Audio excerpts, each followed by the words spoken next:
കോൺഗ്രസ് നേതൃത്വത്തിൽ നിന്ന് നേരിട്ട തുടർച്ചയായ അവഗണനയാണ് തീരുമാനത്തിന് പിന്നിലെന്ന് പത്മജ അടുത്ത സുഹൃത്തുക്കളെ അറിയിച്ചിട്ടുണ്ട്.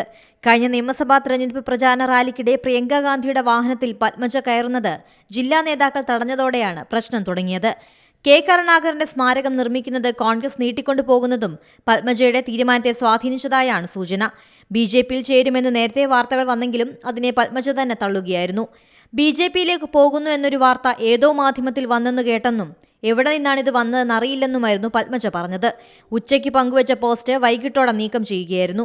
കൂടാതെ ഫേസ്ബുക്ക് ബയോയിലും മാറ്റം വരുത്തിയിട്ടുണ്ട്. ഇന്ത്യൻ പൊളിറ്റീഷ്യൻ ഫ്രം കേരള എന്നാണ് പത്മജ ഫേസ്ബുക്ക് ബയോ മാറ്റിയത്. കഴിഞ്ഞ 2 നിയമസഭാ തെരഞ്ഞെടുപ്പുകളിൽ തൃശൂർ മണ്ഡലത്തിൽ പത്മജ മത്സരിച്ചെങ്കിലും വിജയിച്ചില്ല.